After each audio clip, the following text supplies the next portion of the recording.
What is up, everybody? Welcome to another episode of Limited Resources. This is episode number 344.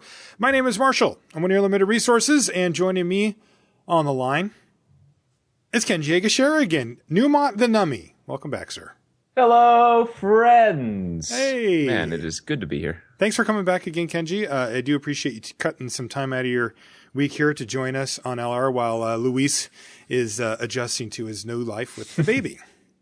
Yeah, he should have a baby every week. He's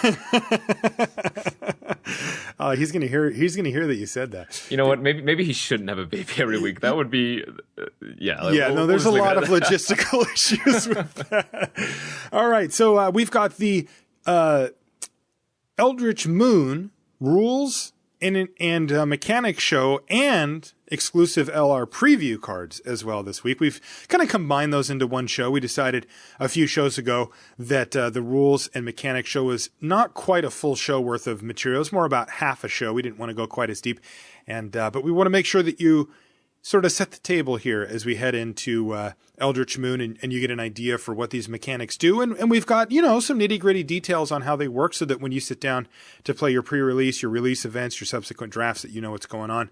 I want to remind you, Limited Resources is brought to you by channelfireball.com. Please do check them out. You can find awesome stuff on CFB. You can find free content for starters. That's right. Videos, articles, podcasts from some of the best players in the world, all with the goal of helping you improve at Magic. And it's free. You just show up. All the content you can get right there. Doesn't cost you a thing. And while you're there, hey, you can pick up some stuff. You can get some singles for your deck. You can get some sealed product to have a draft with your friends. You can pre-order Eldritch Moon once the pre-orders go up. That's a nice little feature that they have as well, where you put in an order for the stuff that you know you're going to get anyway once the set comes out. And then the day that they're allowed to ship it to you, Channel Fireball will have that stuff in a box and get it out the door to you so that you can get it in your hands as quickly as possible. You can sell cards back to them and get a 30% bonus if you're trading them in for store credit. And you can even find Limited Resources t-shirts, sleeves, and deck boxes all at channelfireball.com. Also, the show is brought to you by you via the Patreon. Patreon.com/limited resources is where you can go to sign up. It's really easy. You sign up, you choose however much you want per show. It can be $1, it doesn't matter. And you can set a cap on it for the month, meaning that, my budget's not quite where I want it to be yet. So I only want to be able to spend this much no matter how many shows they put out in a month.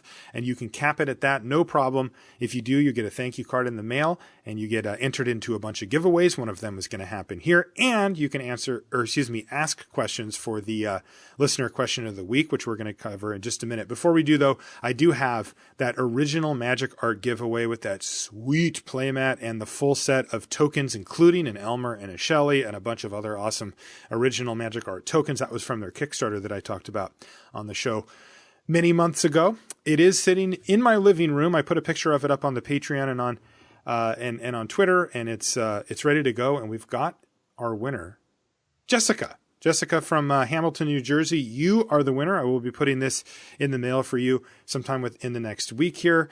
Thank you so much. And, I can tell you, Jessica, she hasn't been signed up for that long, just a few weeks as a patron, and boom, she already won. So that's all it takes. You can get entered in to win all this stuff. I've got a bunch of other cool giveaways coming up soon as well.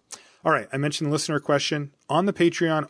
If you're a patron, you could submit questions. I put a thread up once every few months and I'll take questions for it. And I've got one here. I actually picked this one because I knew you were going to be on the show, Kenji. This is from Samuel Pape, who says, "Hey guys, lately I've been having a hard time dealing with the bad apples of Magic, particularly on Magic Online. Players are so often insulting, mocking, or downright mean that it can make the game unenjoyable. I'm still relatively new to Magic. I try to practice a lot and learn from my mistakes, but doing so can be discouraging when other more experienced players seem so hell-bent on letting me know how bad I am. Any advice on not letting this affect my motivation to improve would be much appreciated. I don't want to let a handful of bullies affect my love for the game. Thanks for all you guys do. I truly appreciate it." Thank you for the question, Sam. So, he did say, Kenji, specifically on Magic Online was where it was really tough. And you do see this on Magic Online. And I think it's because people get to kind of hide behind their computer screen, right? If you're at a local shop and somebody wants to tell you how bad you are, be really mean to you, they're going to have to deal with the other people sitting around going, hey, dude, don't be a jerk. What's your problem? But here they can just type whatever they want and nobody really knows who they are. And sometimes people really let their tilt fly. Have you seen this, Kenji, on Magic Online, and how do you deal with it? Yeah, I would say it's very infrequent. Like you were saying, anonymity plus some platform to say what you want to say leads to a lot of, harsh things being said a lot of times. Normal people, they feel like they can go out of their way if they're hiding behind that mask of their screen name or whatever. Like I said, more often than not, this is not going to happen. This is the corner case, of course. But when this happens to me, and it does happen, you just try to ignore it. These people, it's easy to message them back or feel bad or anything like that. But at this point, I just tend to ignore them, play my game. If they win, so be it. If they lose and they're, more salty, that's also going to be a thing. I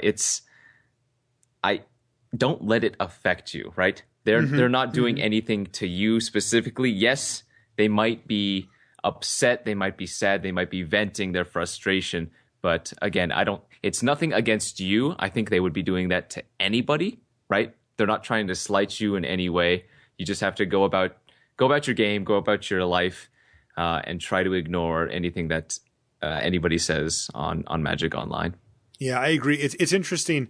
I take your advice quite literally as well, Kenji. I say I fully ignore that kind of stuff. And I think this is really important because when people talk to you on Magic Online in that way after a loss or after that, they're almost always salty, and they're usually fishing around to try to get you to engage with them. And I find that if you completely disengage, and I mean don't type a single word into the chat with these type of people, your life is much, much better. They usually stop pretty quickly. They'll go away. If you engage with them, which I realize is tempting to do, right? This person's being mean. They're the ones who are in the wrong. They're the ones who are out of line. They don't understand how the social construct works. And heck, why would you try to yell at somebody who's bad? Right? Like, let's say I suck. I'm brand new to the game. I'm terrible. I'm still learning. And now I got this experienced player telling me I suck. Well, I'm probably not going to play as much. And that experienced player should want me at the table, right? They want me to play against them because on average, they're going to beat me. So these people clearly don't have any understanding of anything from manners to strategic implications of what they're doing. And I find that straight up never engaging is the best policy. And look, if somebody says, hey, good luck, have fun, yeah, you too, right? No problem. But I'm talking about the people that they're fishing. They're trying to get you in their little circle of hell with them where they're bummed out that they're losing. Or, even people that complain about, getting mana screwed or sure, another land. I just won't say anything. Even if I feel a little bad for them, where I'm like, I've had that happen to me before too. I totally understand where you're coming from. That does not help them. That's not what they want. So I just ignore. And I mean it. Like, don't engage, and your life will be much, much better. People that do engage and try to poke fun at them or try to get into like a logical argument with them, that's not what it's about. They're venting. It's what Kenji said. They're just letting it out, and you can just let them do it without having to participate yourself. Sam, hang in there though. Great game. Magic Online's amazing. You just have to kind of, build up that tolerance for understanding where people are coming from on it. And then you'll learn a lot and be beating them soon. Okay. So Eldritch Moon right around the corner. We've got set review shows coming up, and it's time for us to dive into the rules and mechanics. After that, we're going to talk about our exclusive LR preview cards as well. So those ones, by the way, are up on the LR blog if you want to see the pictures of them. So the first one we're going to start with here, Kenji, is a big hitter. It's called Meld. And Meld is insane. It's one of the more ambitious mechanics I've ever seen come out of Wizards R&D. It's sort of the next level or the next step past the double face cards. And we're going to talk about it here. So here's the deal. With Meld, you get two different cards. Both of them have stuff on the back that isn't the normal Magic back. And if you meet the requirements for the card, then you will exile both of them, meld them, whatever that means, and bring them back as a single creature, which is what meld means. It'll be on the back side of both of the cards. So, for example, I've got the common meld cards here brought up, Kenji. I've got Graph Rats and Midnight Scavengers. So Graph Rats is simple. It's 1 and a black for a 2/1 rat.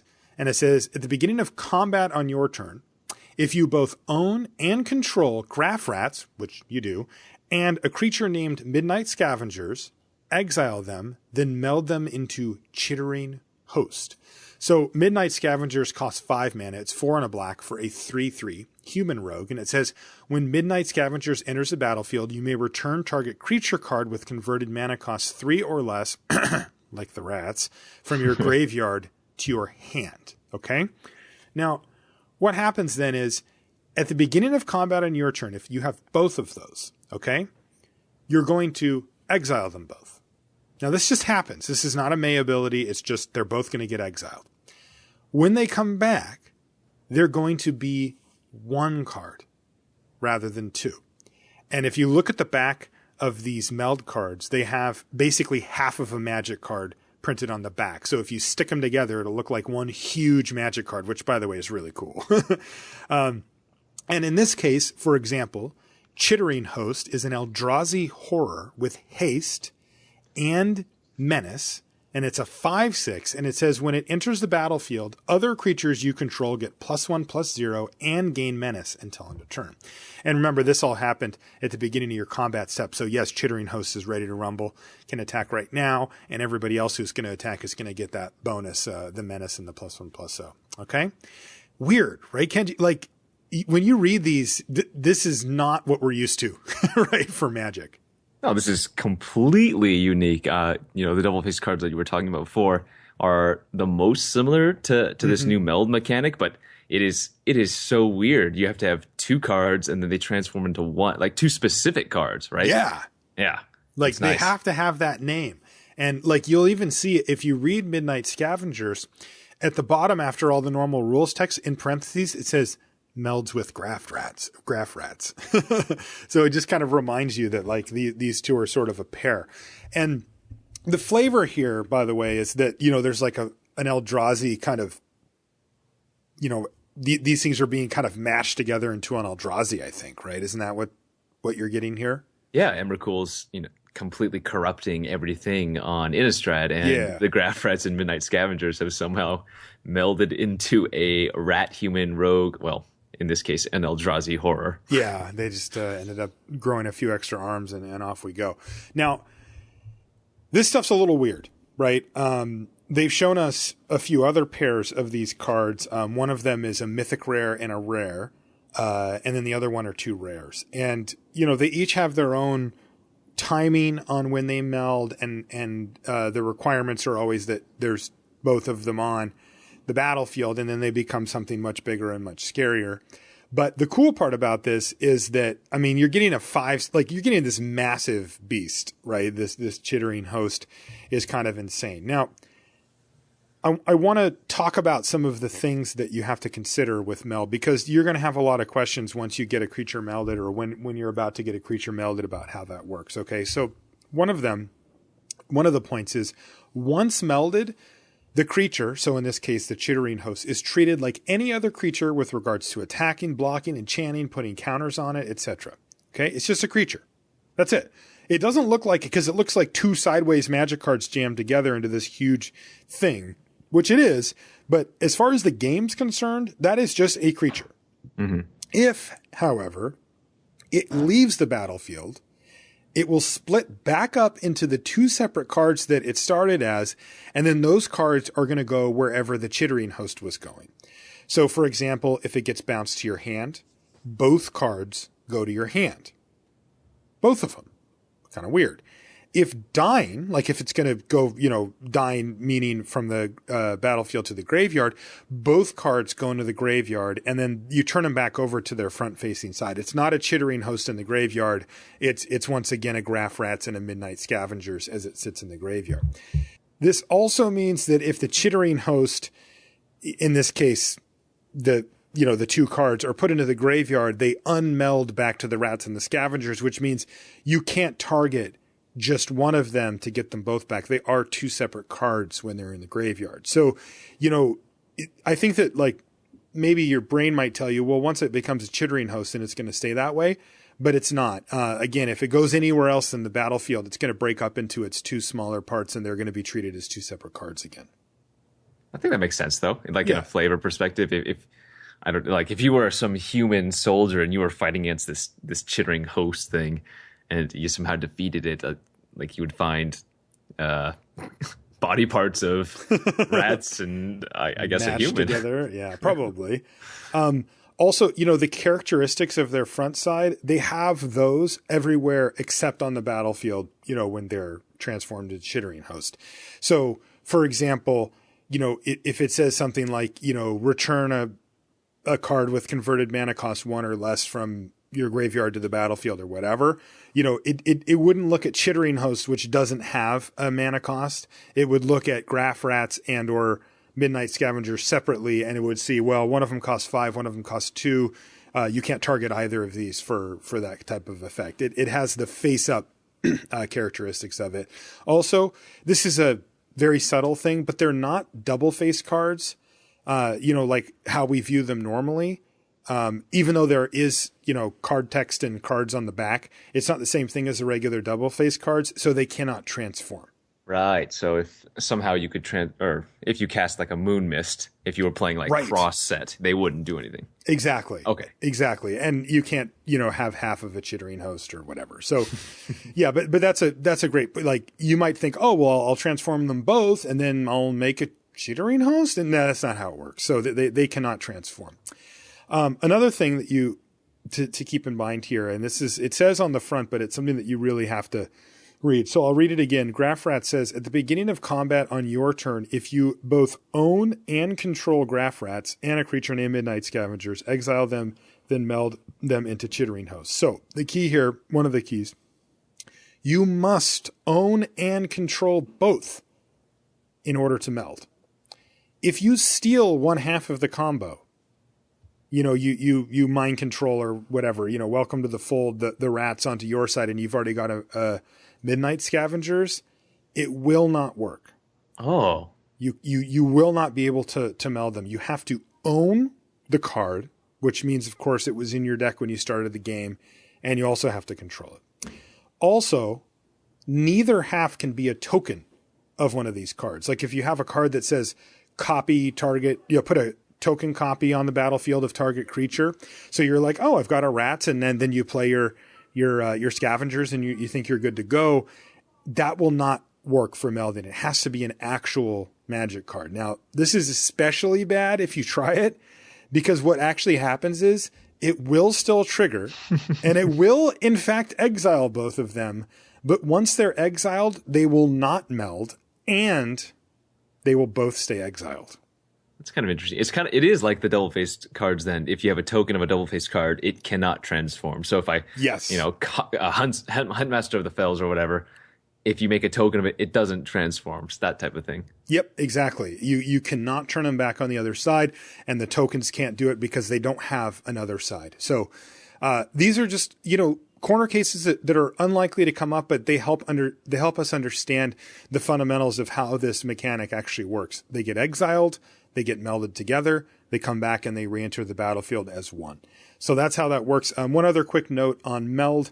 They do have checklist cards for these meld cards because, again, the back is, half of a magic card. And if you can see it through a sleeve, if your sleeve isn't opaque, you're going to have to use a checklist card for it. Or if you don't use sleeves, like some type of monster, then you can, then you're going to have to use a double-faced card. A checklist card to denote which one's which for the chittering host for the graph rats and Midnight Scavengers. You're getting graph rats and graph mole and chittering host and chittering rats. Yeah, chittering rats and graph moles and midnight hunters. So, what do you think about meld, Kenji? Any rule stuff that pops to mind or anything like that? I think it's pretty straightforward. I think people are going to understand generally how it works. Yeah, I think so too. The only cornerstone case is, like you were saying, Welcome to the Fold, where if somebody steals my graph rats and they already have a Midnight Scavengers, that could cause some initial confusion. But that's a rare anyways. And so far we have 3 meld cards previewed out of like the 90 cards we know so far. So I can't imagine too many more, if any. Yeah. One of them is a rare, rather, a pair of them is a rare, a pair of them is like a rare mythic. And so Graph Rats and Midnight Scavengers are going to be the only ones that you probably see very frequently. So I wouldn't worry about this too much, but it is good to note. Yeah. One other thing to consider, I did mention it briefly, but going back to that whole I stole your Graph Rats thing, is that it is not a May. It says at the beginning of combat on your turn, if you both own and control Graph Rats and a creature named Midnight Scavengers, exile them, blah, blah, blah, blah, blah. So, if you do make a token copy or whatever, they'll go away. If you don't own and control both, then it doesn't matter anyway, right? Oh, so, you know what? Welcome to the Fold doesn't even work because you don't own it. Right. Welcome to the Fold doesn't, but if there's a way to copy and make a token, then that's the time when you would want to not do that. Yeah, because it will see it as a token that you own, and it will think that it can make a Chittering Host, and instead it just makes a big mess somewhere in exile and stays there. Yes, but it does. That's correct. If you steal the creature, the key thing to know about that is that you're just not going to get a Chittering Host. Right. Like you can do it. I mean, it might be the right play. It's just you're not going to get a Chittering Host. Right. Okay. Okay. Our next mechanic is called Emerge, and I think it's the Mel definitely steals the show. I mean, that is just the craziest thing I've seen in a while, but I think Emerge is really the secret star of the set. Emerge is on, well, from what I've seen, it's on these Eldrazi weird creatures. I'm using Wretched Gryph as an example, which is an Eldrazi hippogriff. Something I never thought I would see, I'll tell you that. And here's the deal. It costs 7 mana, and it's a 3/4 with flying, and when you cast it, you draw a card. So, okay, sure. I mean, 7 feels like a little bit much, but whatever. Like, that's kind of a cool card, right? But it's got an Emerge cost of 5 and a blue. I'm going to read Emerge. It says, you may cast a spell by sacrificing a creature and paying the Emerge cost reduced by that creature's converted mana cost. Okay, so this is all kind of weird. And so I'm going to break this down for people that are still wondering how this actually works, okay? You can cast a spell like normal. Okay, you pay the cost in the upper right, and you cast the creature. Easy, done. Wretched Gryph, pay 7 mana, you get a 3/4. When you cast it, you draw a card, and it has flying. Okay, done. So that part is super easy. If you're just ramping it out or you just have the mana, just cast it, and you're good to go, okay? You have an alternate casting cost here called its Emerge cost, okay? The way it works is you pay the Emerge cost minus the converted mana cost of the sacrificed creature, okay? Now, the first thing that comes to mind is the Emerge cost actually has a color in it. It's 5 and a blue, right? And you think, okay, so I'm going to sacrifice a creature of some, so let's say I'm going to sacrifice a creature that costs like 3 and a red. Well, the converted mana cost on a creature that's 3 and a red, Kenji, is 4. Correct. And that's the number you're looking for. You don't care about the fact that it had red in its mana symbol. You're looking for the converted mana cost. And the converted mana cost on a card that costs 3 and a red is 4. So if you, for example, sacrifice a hill giant, a creature that does cost 3 and a red, to Emerge your Wretched Gryph, you would subtract the converted mana cost, which is 4, and that would leave you with 1 and a blue to cast it, because it was 5 and a blue for Emerge minus 4 leaves you with 1 and a blue.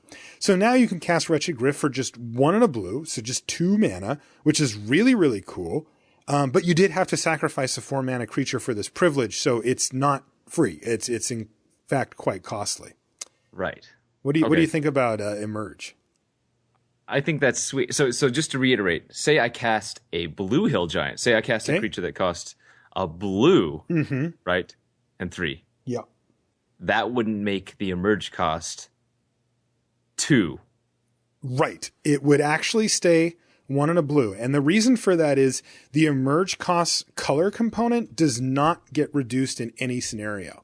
Right. So even if you're sacrificing a creature that has that in it, even if you sacrifice a creature that costs more than the Emerge cost, like this one has Emerge for 5 and a blue. Let's say you sacrifice a creature that cost 5 blue, blue, blue. It doesn't matter. It will reduce it down as much as it can on the color, the generic mana side of the equation, but the colored mana stays the same. So you would still pay blue. You're never emerging for free.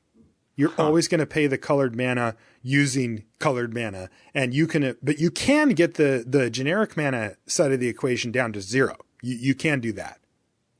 Interesting. Wow, yeah. This is really weird. So I guess Emerge seems like really weird in a limited sense. I wouldn't want to sacrifice something generally unless it's like the creature's pacified or whatever. Yeah, that's the part that makes that's the easy part, right? Okay, so my creature has, a pacifism effect, a Bound by Moonsilver or something on it, right? Mm-hmm. Easy, right? Sacrifice that, replace it with this big Eldrazi thing, and I'm good to go. But the interesting part comes up in, upgrades. You've got a 3/3 on the ground, and now you can cast this Wretched Gryph, get a card back, and have a 3/4 flyer. Is that worth it? Maybe. Is it worth it to wait? Maybe. It might be worth it just to wait till you get 7 mana if you're not going to die. That way you get the the 4 mana creature on the ground and the Wretched Gryph in the air and the card off of it, right? I mean, why not have it all? But, if you're in a tough position, where, maybe you need something bigger like a Wretched Gryph, maybe you go for it. A couple other things to consider here are, the ones I've seen have a when you cast ability attached to them, if they have something like that. Remember, that's when you cast it, not when it enters the battlefield. We're used to that from some of the colorless spells and stuff from Battle for Zendikar block, but that is the case here. In fact, with Wretched Gryph as well. It's when you cast it, when you put on the stack, it'll trigger, you'll draw the card, and then it'll resolve and hit the battlefield. So don't forget that part of it as well. You're going to get that whether you use the Emerge ability or whether you hard cast it. So that part's easy. Another thing that I was thinking of, Kenji, is, you mentioned the creatures that are locked down. There's some creatures around in sets that are like kind of cost a lot, but also bring a lot with them. I was talking to Eric about this earlier today, to Ifro, and we remembered, remember Eyeless Watcher? Yeah, buddy. Right. So that thing costs 4 mana. But on the battlefield, it's literally a vanilla 1/1 with Devoid or whatever. It doesn't do anything. And it gets its friends with it, and it may be chump blocked. That's 4 mana just on its own towards your Wretched Gryph. That's when I would be willing to sacrifice to get a Wretched Gryph down multiple turns early, for example. But this draft format is going to not have BFC? No. No. Yeah, no. It's not in the set. I'm saying that's the type of card I'm looking at for here, right? Fair. Like okay. Ones that bring value with them Gotcha. And have a relatively high mana cost, but on the battlefield don't do that much. That's the type of card I'm looking for to kind of go off with these Emerge cards. Totally makes sense. Also, Wretched Gryph. If you remember from original Innistrad block, Avacyn Restored, everybody's favorite draft format. There was a Gryff's Vanguard. Yes, I do remember this card. That was 5 mana. Yeah, 5 mana for a 3/2. It was when it enters the battlefield, you draw a card. 3/2 flyer. So I think this is the inverted Eldrazi version of that. Oh, is that what this is? I have to imagine. The Gryff Vanguard. You're totally right. That's sweet.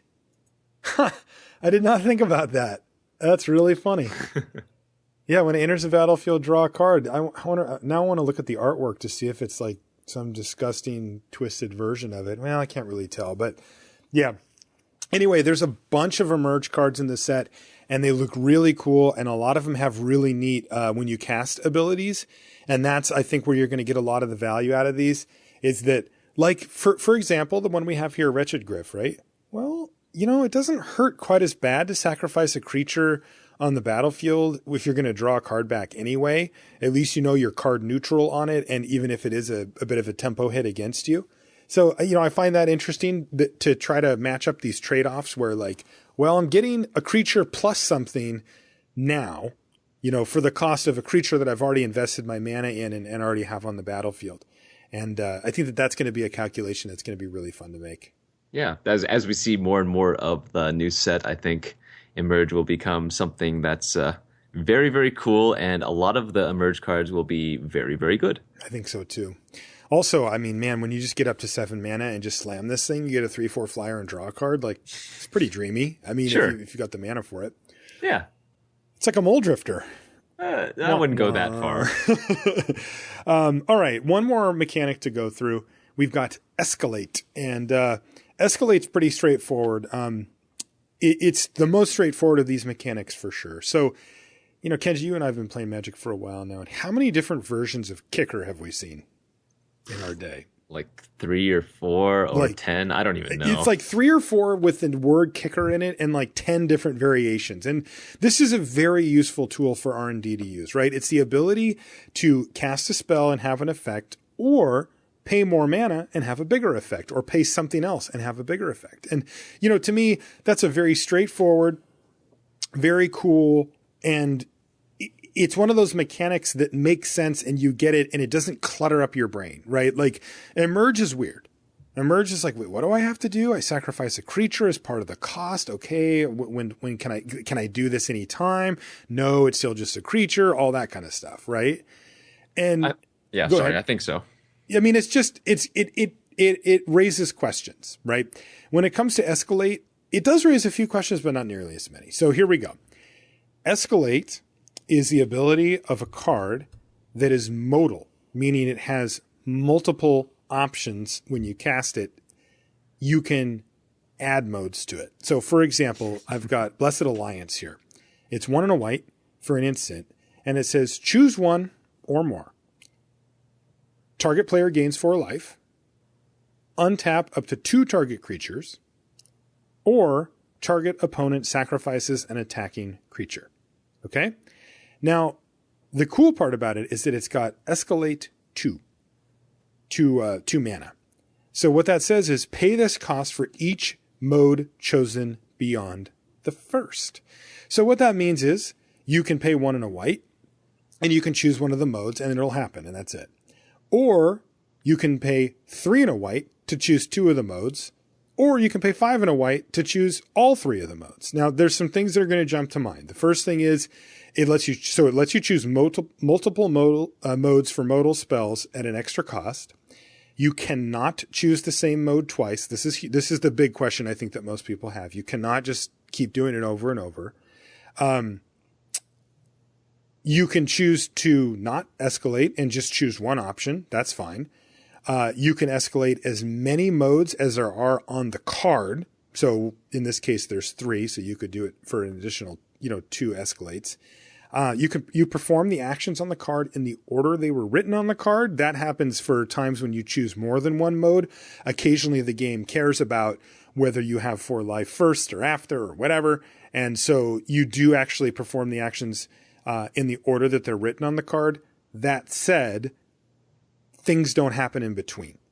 The spell is still resolving that whole time. It's just, sometimes there's a target will be gone or whatever, but so you can't respond to the things in between. It's not like a grocery list where you're like, target player gains 4 life. Does anybody have anything to say about that? No? Okay, well then I'm going to untap 2 target creatures. Does anybody respond? No, if this thing's resolving, then all those things are happening, but they just happen to happen in that specific order. You name the modes you are choosing as well as the targets when you cast a spell. So this is like any other spell. You put it on the stack and you say, I'm going to do this mode and this mode. And if any of them have targets, you're going to name your targets for those as well. And you choose the targets for each mode individually, though you can target the same thing twice if you want. So, if a card says something that affects a creature and then another mode also affects a creature, you could have them both go on that, or you can split them off. Anything jump to mind about Escalate for you, Kenji? Yeah, the fact that you were talking about all these modal cards and they don't have creatures without flying can't attack on them. That just seems really mean because it's modal and it's. Come on. Sorry, too soon. Boo. No, okay. Well, I do like the fact that you announce the targets or what modes you're choosing as you cast it. It's not like there are some cards in Magic where you cast it and then you do something and somebody has a chance to respond, or you can change the thing that's happening, right? Mm-hmm. But with these cards, you have to announce, I will be gaining 4 life and I will be untapping these 2 target creatures. You can't say, I'm casting Blessed Alliance, escalate 2. Do you have a response? No, you have to say what is going on. Yes, and you pay all up front. So pretty straightforward. Again, I think that the main question that people would have at like a pre-release or whatever is, can I do the same mode multiple times, right? Can I say like, I'm going to pay 6 mana, I want to gain 12 life. right? And the answer is no, you can't. So, they could have made it like that if they wanted, but in this case, that's not going to be the case. And there's a decent number of escalate cards.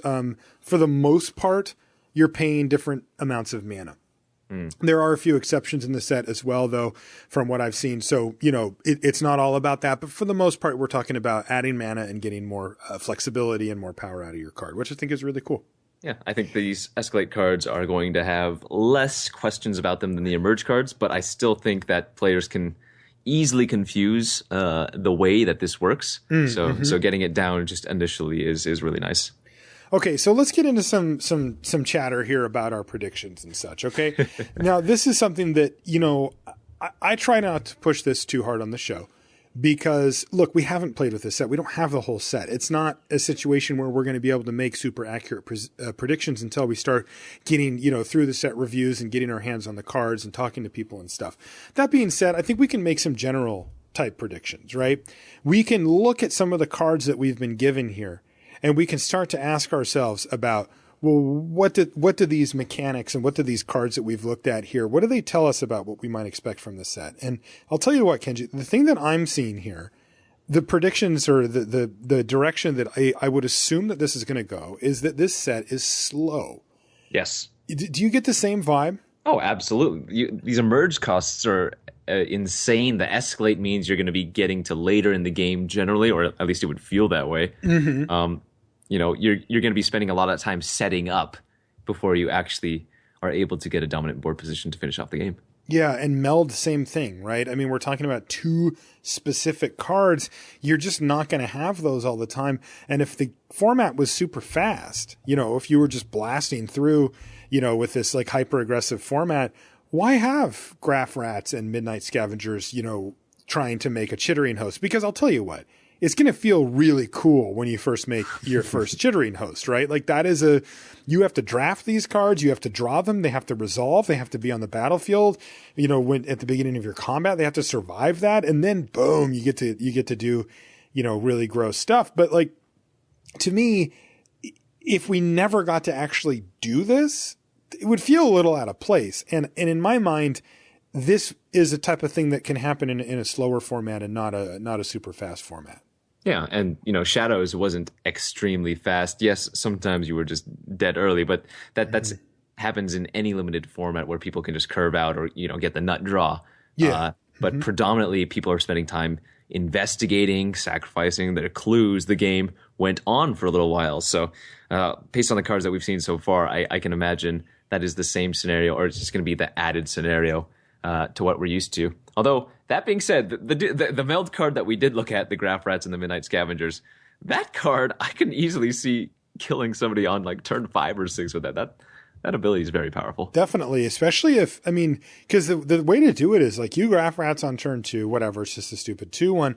But turn 5, you play Midnight Scavengers. That thing triggers on your beginning of combat, and the Chittering Host has haste. Yes. Like, that's a hell of a turn 5, right? Yeah. Well, giving your other creatures menace is huge. It's huge. The added power bonus is whatever, but menace, oh man, if your creature or if your opponent has like one creature, or rather 2 creatures, they can block one thing. Yeah. Yeah, and this thing has 6 toughness, so yeah, good luck. It's pretty big, yeah. Now, the interesting, again, I think the thing that really stands out to me is Emerge.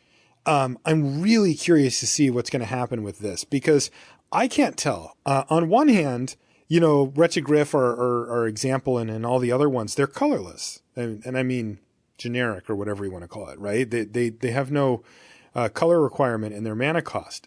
But if you want to emerge them, they do. So how often are we going to be emerging? I don't know. Like, the thing that I note here is that emerging is very costly, right? I mean, most limited games are won based on your board presence. That's how a good limited player looks at a game to see who's ahead and behind. It's not the life totals only. It's more based on what's going on the board.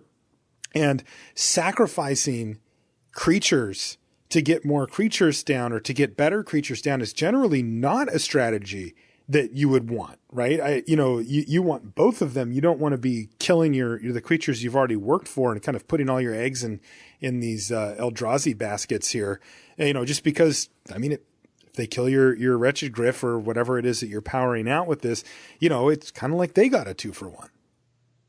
Yeah, it's really weird too that I'm looking at some of the cards they've previewed, and it's not just set into one color. I think white is the only color that I haven't seen an emerge card from yet. And so, across, well, presumably all colors, you're going to have that thing where, well, do I want to take this emerge card? Do I want to stymie my development to get this more powerful creature with some ability? That's the question. I don't know. What's it going to be like? Yeah. The other thing that I have noticed just from the few cards that we've seen is there seems to be some human stuff going on here too. And I think that would make sense for the storyline of the set with the whole, the Eldrazi are here as well as a bunch of scary things. And, they'll often, sort of pair the human, like this is what happened in original Innistrad, right? And they'll pair the humans against that. And I wouldn't be shocked to see that. And the thing is, that doesn't really show up in a situation like this because tribal, human tribal or whatever tribal doesn't really jump off as like a new mechanic or a new, it's not as flashy as Meld or these other things, but it could be important, like the tribes, right? Because remember, we do have still a full pack of shadows as well. And, there's going to be some of the themes that we saw from Shadows over Innistrad that are going to carry over here into Eldritch Moon. It's just with 2 packs of Eldritch Moon and it being a small set, they can really punch in how they want it to play out a lot more specifically than before. By the way, that did bring me to another talking point I wanted to bring up with you, Kenji, which is this gets really interesting because Shadows had a lot of build around me type cards, right? A lot of enchantments and those type of things. Correct. Now you don't get them. Like A, there's only 1 pack worth, and B, they're in the 3rd pack, so you can't build around cards that you don't know that you're going to get. So I think a lot of those are going to lose a lot of value. Well, I just plan on all of my opponent. Well, first pack, we're going into pack 3. I'm going to open ongoing investigation, and then my opponents in the draft are going to pass me 2 more ongoing investigations. It's going to be okay. This is going to be okay. This is your strategic game plan. It'll be fine. It'll be fine. This is going to be great. I'm going to get 3 draft molds, and everything's good. Yeah. But I mean, it's going to be tough, right? No, you're absolutely right. It just like whenever you do add a new set, it drastically warps the things that you knew and loved to do in the previous format.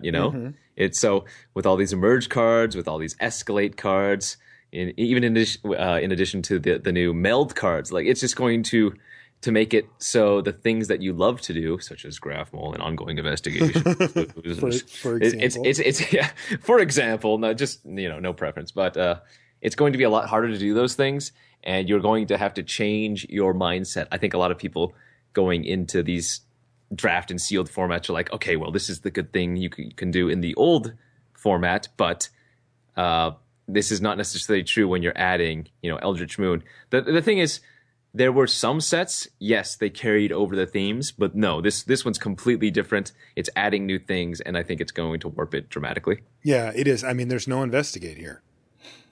For one, I mean, I'm going to Equestrian skill my Wretched Griff, and it's going to be a flavor feel, but it's going to feel good.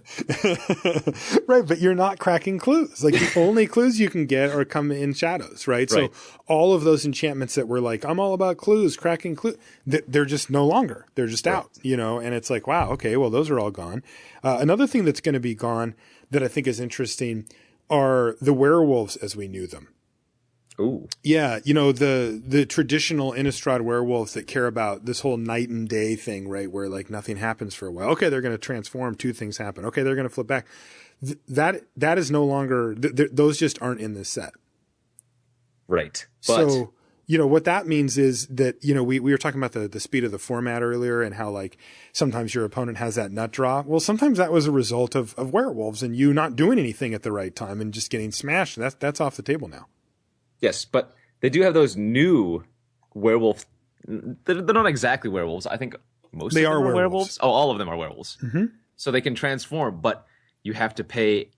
It's like 5 mana minimum to do it. Yes, something like that. So it makes those type of scenarios where my opponent played a turn 2 Hinterland Logger and I don't have anything to do until turn 4, so I'm dead. Mm-hmm. It makes those scenarios a lot less likely. Remember, you still do get that pack in the last one, right? Of Shadows, so that could happen. But these ones seem again, a lot slower.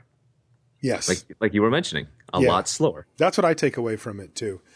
That's also possibly me being hopeful, but I prefer slower formats generally. Okay, let's move on to our preview cards. We've got 4 different preview cards here. They're all kind of gold in some way. 3 of them are actual gold cards. One of them is colorless, but gold also. Yeah, we'll talk about that right now. So let's get into these right away, Kenji. Our first one is Ride Down. Why don't you read Ride Down for us? Ride Down, red and white. Instant, uncommon. This is a reprint, if you guys remember, from Khan's block. Yep, Khan's. Okay. Yep. Destroy target blocking creature. Creatures that were blocked by that creature this combat gain trample until end of turn. Nice. Yeah. Yeah, this is a good card. It's very good. It's, well, obviously very, very aggressive, but I remember getting killed by this card in cons very frequently, and I expect to be on the receiving end of this card frequently again in this format. Dude, I remember this card has this card has like the biggest, craziest upside in certain positions. Oh, yeah. I remember, having like some morphed, like flipped over morph, I paid all this mana or whatever. And it's like, okay, I got my 5/6 or whatever. He's 6/7, the green guy. Locks locks it on Smiter or whatever it's called. Not Smiter, whatever. And they're like, attack with my 1/1. And I'm like, block? They're like, Ride Down, right? It's like, no! Like, these dumb, like, I don't remember the exact scenarios, but, that type of thing can happen with Ride Down where, you just figure like, well, what could they have? I'm not going to like, dude, there's no combat trick that gets that stupid little creature above my sweet big blocker or whatever. I'm going to block. And then they just ride it down and you're just like, oh my God, I could have taken one. Yeah. And never let you cast your Ride Down, and now instead I lost my 6-drop or whatever. And I'm even taking a point of just like spite damage. Yeah, it's the reverse smite that adds trample damage to whatever you're attacking with. So even if you're attacking with only a 1/1, you kill their blocker and get in for a point of damage. Or maybe you're attacking with your 8/8 and they're chumping it with their 1/1. Yep. You're getting through for 7 trample damage. Yeah. Well, I mean, you're getting through for the full 8, right? Oh, I'm sorry. That's right. Because you're killing their. Oh my. Yeah. Wow.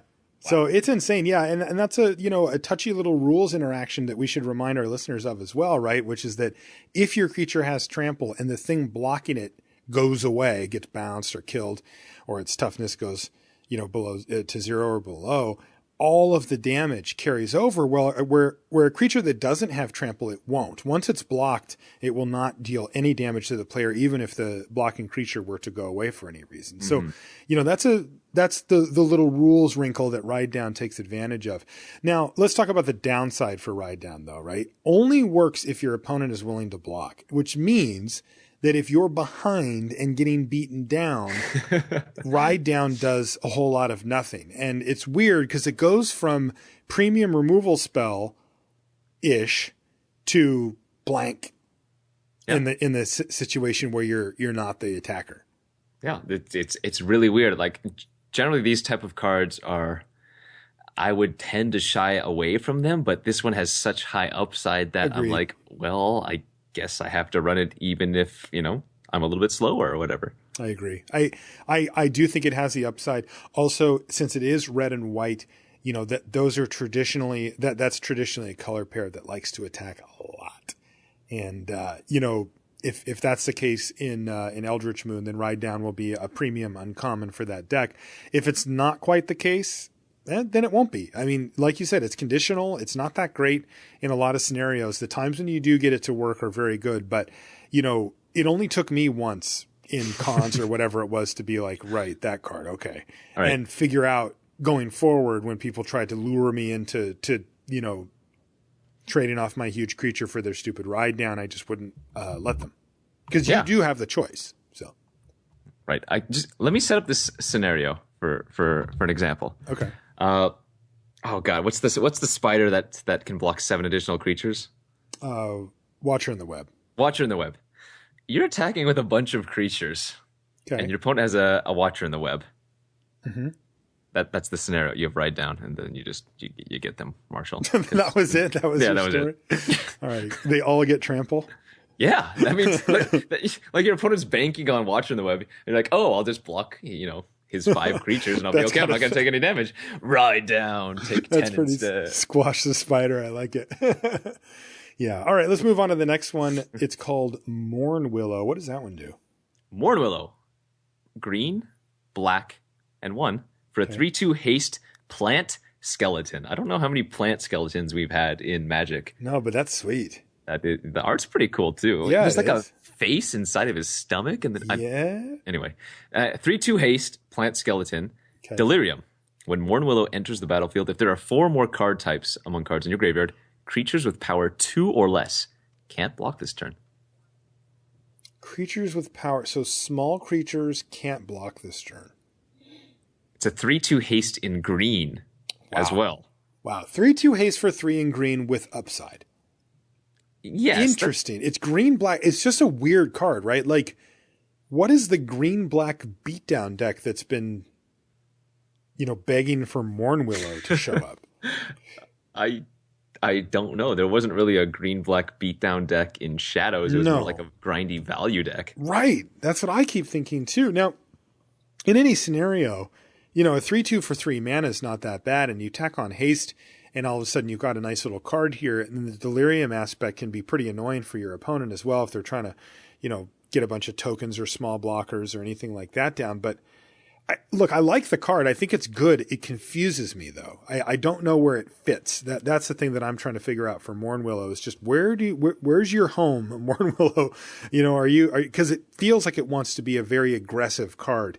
If this card was red-white or something like that, I'd be like, oh yeah, beating down, just smashing.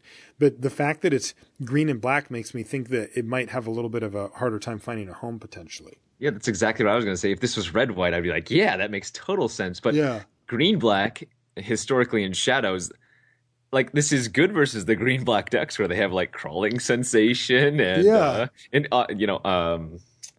Call the Bloodline, and oh god, what's that other one where you can, whenever a creature dies, you get a token, and it's the super good in common too. Yeah, I love that card. Ulvenwald Mysteries. Thank you, Ulvenwald Mysteries. Like this seems, it goes into the deck that it's good against. Does that make sense? That's weird. I mean, I know what you're saying. I don't know if it makes sense for poor Morn Willow.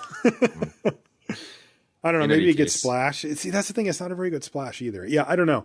It's a powerful card, and I think that people are going to dig it. I don't know where it fits. Plant Skeleton Tribal? I don't know. Let's take a look at Mercurial Geist. It's 2 blue-red for a 1/3 flying spirit. By the way, all of our cards are uncommon this time around. Whenever you cast an instant or sorcery spell, Mercurial Geist gets +3/+0 until end of turn. What does this remind you of? It's a big Wee Dragonauts from Eternal Masters. Yeah. Right. Yeah, so Wee Dragonauts cost 3 mana and was a 1/3 with flying that gave you +2/+0 for each instant or sorcery. And this one is 4 mana for the same stats except for it gets +3/+0. So it becomes a 4/3 flyer. I don't know if I like this card. I don't know either. It's powerful, right? Like if it was a 4/3 flyer for 4, you'd be quite happy with that. It's not. Correct. So how close is it? That's the question. How many instants and sorceries are you expecting to run in any limited deck? I know there was the red-blue deck in Shadows where sometimes you had like 10 instants and sorceries. But that was the total exception. Yeah, generally speaking, I would plan on something like 8 non-creature spells, between 7 and 10. Let's call it 8. And how many of those are instants and sorceries? 5-ish? 4? Yeah, I would say 5, 4, yeah.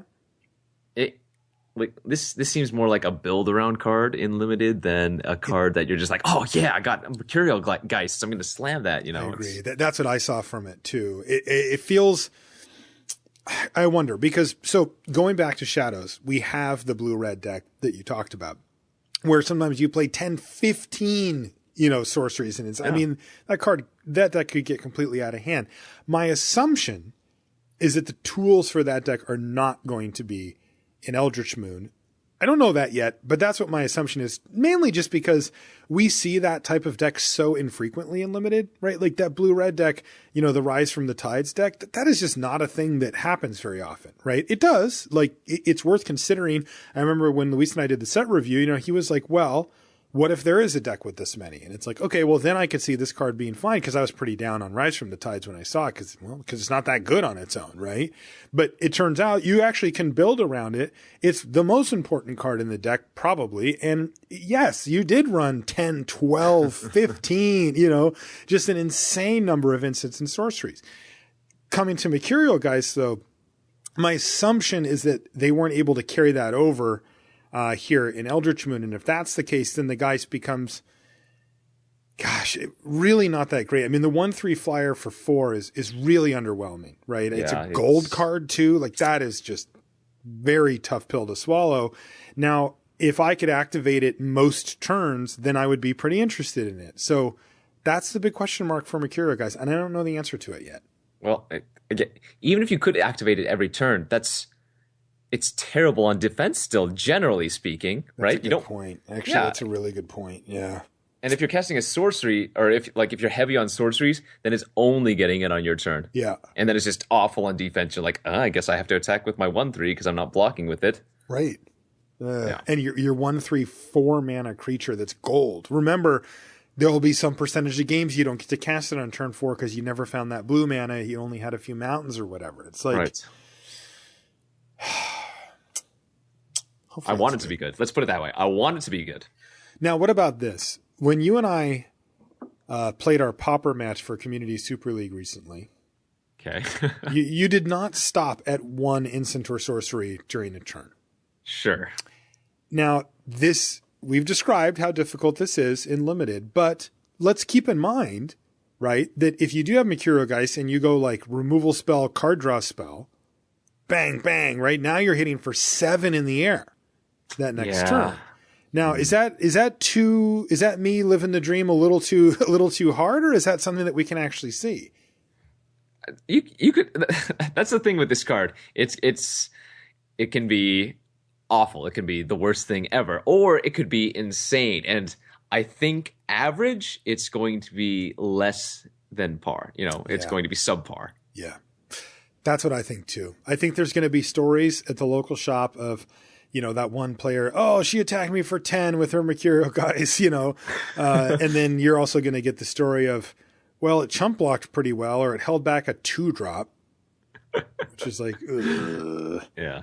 That Pauper match, my cards were 2 mana and 3 mana cards. Yeah. And I mean, you had access to the perfect blend, right, from a deck building perspective of instants and sorceries with the creatures that appreciated them. So, you know, I just wanted to bring up the point that it's not limited to 1. You know, if you go deep, this thing could be responsible for absolute infinite damage. You know, and I mean, we still get Uncaged Fury, right? That's true. But the thing is, this is uncommon, and we're talking about constructed versus limited, where it's so much harder to build around a single card because you're so less likely to see it. Yeah. Yeah, that's true. That's very true. Okay, so Mercurial Geist, there's definitely potential, but I'm with Kenji. I think the average case scenario for Mercurial Geist is going to be a little underwhelming. One last card. Oh, this thing is sweet too, by the way, Kenji. I'm a big fan. It's called Lashweed Lurker. It's 8 mana. 8 mana for an Eldrazi Horror. It's a 5/4. And it says, when you cast Lashweed Lurker, you may put target non-land permanent on top of its owner's library. Ouch. And it's got Emerge for 5 green blue. It's like a 5/4 Set Adrift? Yes. It is. It's like Temporal Spring, but you cannot hit lands. Ooh, Temporal Spring from Apocalypse. Yeah, that's more fitting because of blue-green. Because of blue-green, right? And you get a 5/4 beater. Now, here's the thing. We were talking earlier about Emerge and how you get these different abilities that come with it. These when you cast abilities, and that's this Lashweed Lurker has a very good one. Put target non-land permanent on top of its owner's library. You know, my favorite card, Man of War, right? Mm-hmm. And the reason I like it or the reason I love that card from a gameplay perspective is because you get to do two important things simultaneously. You get to build your board while setting back your opponent's board. And that's very hard to do. There's not that many cards that let you do that. Normally, you have to choose one or the other. You can bounce or kill their creature, or you can play your own creature. And you know, you have to decide what strategically makes the most sense. But with a card like Mana War, you get to do both. And I think that that's really, really powerful. Lashweed Lurker does the same. It lets you do both, and in a very meaningful way. Not only is it not just bouncing the card, it's putting it on top of their library. That's effectively blanking their next draw step, or at least, you know, setting it back significantly, and you get to know what it is. And you're making a 5/4. It's not a 2/2, it's a 5/4. The thing is huge, and it hits really hard. I think this card's really, really cool, and I think it's quite good. And this is the type of thing that I would sacrifice a creature I had to get this down a few turns early. Maybe something small, right? Maybe, you know, its emerge cost is 7 total mana. Maybe you just sacrifice a 2-drop that's not really holding its own anymore, right? That's going to end up chump blocking and can't really attack. And you play this thing for 5. Yeah, I think... Okay, so let's go through it. At 5 mana, this thing would be insane. It's absurd at 5. If you were going to pay 3 green blue for a 5/4 that Temporal Spring to non-land, you'd be like, yes. Or sorry, I just meant like, oh yeah. So I guess the emerge cost too, but the base cost. It costs 8. If it was at 5, it would be insane. Yes. 6, it would be very, very good. Very I think, good. First pickable. 7 is like, okay, I can, you know, that's fine top end card. Yes. And so as an 8-drop, with an emerge cost, I think this is actually quite powerful. Okay. And like you sack your 3-drop, right? Mm-hmm. When you emerge it, and it costs 4? Yep. That's very good, because at some point in the game, like, you generally want to have a good curve and limited, and so later on your early drops will not have as much significance unless you're already winning anyways. And so just getting rid of them, one of them to make a 5/4, which is very relevant, and setting adrift something that's wow. It's legit. Yeah. And I think that, you know, like I said, like I laid out a scenario a minute ago where I'm like, I play a 2-drop, it attacks once, it holds back a creature for a turn, and then turn 5 arrives. I draw my card. Oh, it's a land. I play it. I've now got 5 mana, including blue and green. You know, I'm feeling it, man. I'm thinking you just sack that 2-drop, just get that thing out of here, tap out, and slam Lashweed Lurker, set your opponent back on board, knock a card out, and bam, start whacking him with a 5/4. I mean, the thing's big. Like, it hits really hard. So that's a scenario where I think it is very conceivable and potentially well worth it to sacrifice a creature. Now, you know, you start sacrificing creatures that cost 4 mana to get this down, and it's different. I don't know in that scenario, right? Like, it's hard to get that much further ahead, right? Example, on turn 4, you play a 4-drop creature. You say go. Your opponent does something and passes a turn back to you. You draw your card. You play your land for the turn. You've got 5 mana, right? Sacrificing your 4-drop makes this cost 3. I mean, obviously this is worth 3 mana, but like, you've got 5 to spend. You'd almost rather, you know, be able to sacrifice something else rather than the 4, and you might not. You might just decide to keep Lashwood Lurker in your hand and do something else. So it can get a little bit awkward about when you actually can get this thing down. But man, I think that if it's in anywhere in the mid to late part of the game, you're going to have a solid effect. And a 5/4 is definitely a real body that gets to rumble and put pressure on your opponent. Oh yeah, definitely. I think one thing that R&D, or rather the artists, could have done differently. Come on, give it a little hat. It's gone missing. Give it a little hat somewhere. Just put a hat somewhere. I like that it has tentacles, so it reminds me of a Manowar. Okay, a huge, scary Manowar. Yeah, it's a little bigger at 5/4, but yeah. Anyway, that's my favorite one of the bunch for sure. I'm really excited to see that. The other interesting thing to note here is that we've now got a gold emerge cost. So when we actually figure out by playing how often and how we want to emerge things, are we just emerging at the first opportunity and trying to capitalize? Is it something you only do every once in a while? That's a big question, right? Because like you said, I agreed 100% with your gradation on, okay, if this thing costs 5 mana, it would be amazing, and all the way up to 8, where it's kind of like, yeah, I don't know. Eight's starting to get, pretty damn expensive, even for what you're getting with Lashweed Lurker. But with the opportunity to emerge, then it makes it pretty well worth it, right? Well, if you're not green-blue, are you taking and playing a Lashweed Lurker? Oof. It's an 8-drop. I mean, probably not. Maybe. I mean, if this format's real slow, then you might. But even then, by the time, we're talking about turn 13 here, turn 12, turn 14, right? Like, even doing the Temporal Spring thing at that point is like not, it's fine. It's not that you're going to turn it down, but it's not the type of thing where the difference between doing it on turn 13 and doing it on turn 5 is huge, right? Like, it's just so much harder to capitalize on that tempo that late in the game. That's a great point that I think I originally skipped over. It is blue-green 5 for the Emerge.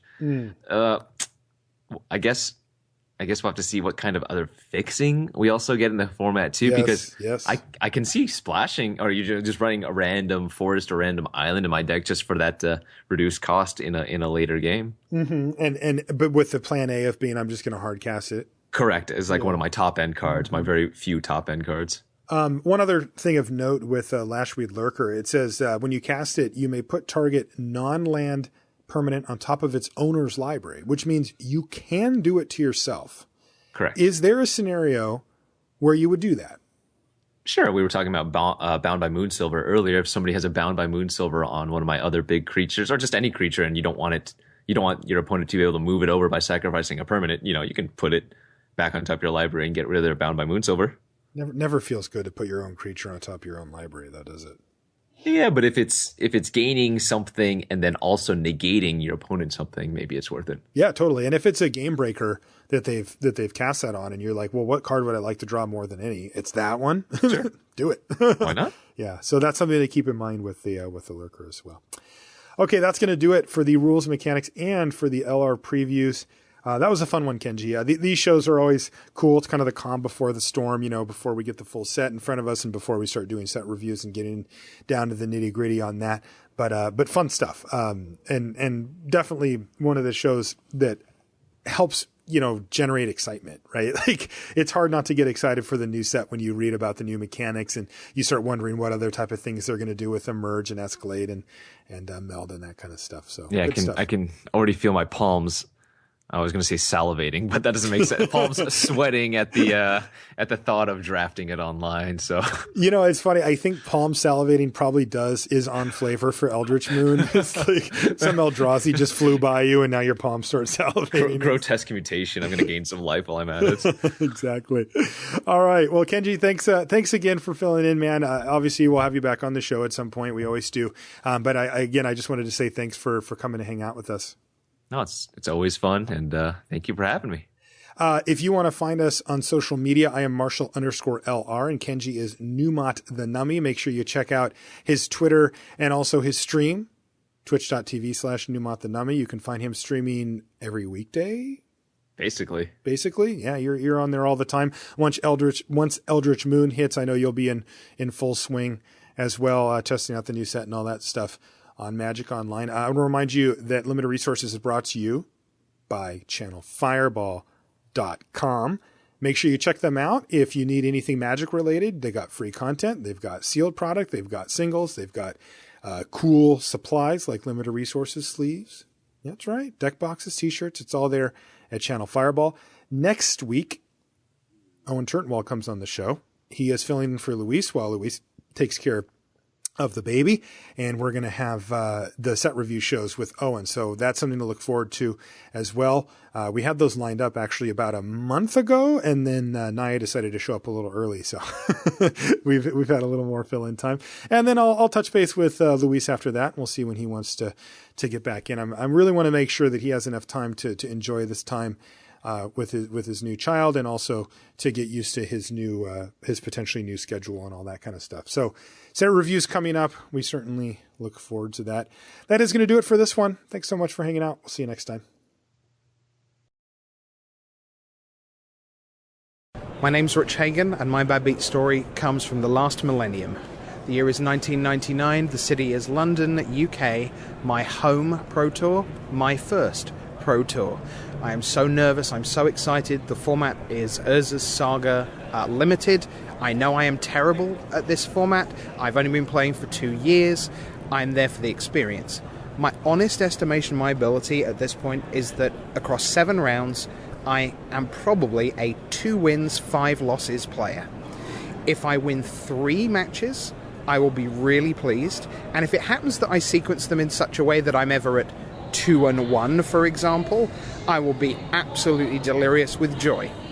If I go 1-6, I will feel pretty humiliated, and God forbid I go 0-7, because that's just the worst feeling in the world, and you just feel like such an imposter. So, I sit down, I draft, my deck seems fine, and I win round 1 by doing something really quite clever with Phyrexian Furnace, which basically enables me to get rid of their Rancor out of their graveyard whilst it's on the stack to return. And only good players know this interaction in 1999, so I feel super smug, and I co-lead the Pro Tour at 1-0. Then I lose to a world champion runner-up, Mark Lepine. Then I get utterly destroyed by Hall of Famer Raphael Levy.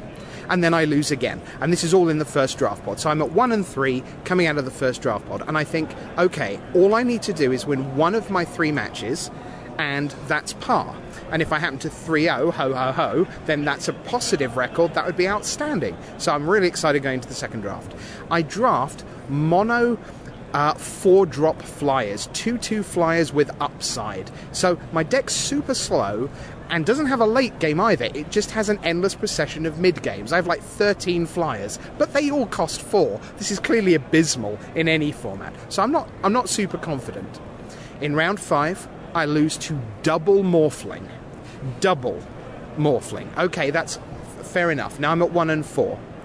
In round 6, I just lose in a dull game of Magic where nothing happens, and then my opponent trumpet blasts me. Okay, fair enough. I don't have any complaints, but I am feeling quite sad now because I'm 1-5, and honestly, I'm starting to feel a bit ashamed because 1-5, I now can't beat my target, but I can make it. And because I lost quickly in round 6, I have almost an hour to walk around the venue to psych myself up for the biggest game of Magic of my life. And I feel, once again, like I did at the start of the day, like a Magic professional, someone whose job it is to care about every land drop and every turn. So it's like, you can do this, Rich. Don't panic. Never mind the 5 losses. Never mind that you're not very good. Never mind that your deck is mono 4 color. Just don't give me an aggro deck in the last round, and I can play my 4-drops. They're all with upside. They bounce things. They're like Avon Fishers and nonsense. I can win this. I can win this. I can win this. I can win this. I got the bite. I was the saddest man in the world. Now, of course, I tell everyone subsequently, yeah, I was on par. I went 2-5. But I know that's a lie. I went 1-5 and then spent an hour preparing for the most important match ever, and somebody decided they'd had enough of a Pro Tour. And even now, I cannot comprehend, A, how you can do that to yourself and not sit down in the chair that only you possess in a Pro Tour, which tens of thousands of people would die for to sit in that chair. And B, I will never forgive whoever it was who decided it wasn't worth their hour to give me the chance to play them in the last round of day 1 of Pro Tour London 1999. And my bad beat story doesn't even have a turn 1. This is Randy Bueller, and I don't have a great bad beat story. I mean, I can tell all the lame ones that anybody Magic player can tell. But I was actually thinking about some of the best top decks of my career recently. And I used to think that the best top deck of my career was at Grand Prix Kansas City, where I'm playing for top 8 in the last round of the Swiss. I'm going to die next turn. I've literally won draw phase. It's Morphling, which at the time was exactly the perfect card. It let me block and also attack and untap and block, right? I make the top 8, finish second at the Grand Prix instead of finishing like 16th at the Grand Prix. So it's a difference of like, I don't know, $1,500 or something, right? I've always thought of that as the best top deck of my career. But I was thinking about it, and I actually think In retrospect, the best top deck of my career was in a side match of this format called 5-Color, which was always played for ante. It was like 250 card Highlander decks, except you could play 4 copies of Contract from below. Real ante? Like ante-ante? Like, Contract below is B, draw 7 cards, ante the top card of your library. Yeah, it's just I draw 7, but I have to add a card to the ante. Turns out, normally, when you draw 7 extra cards, you win the ante back, right? So, yeah, the format was actually played for ante. This is, 2000, 2002-ish. The format was actually played for ante. People thought Contract was cool. And fully powered decks. Absolutely fully powered decks. So, the best top deck of my career, in retrospect, is the time right before I died, I top decked a Jeweled Bird to rescue Black Lotus from the ante of the match I was about to lose.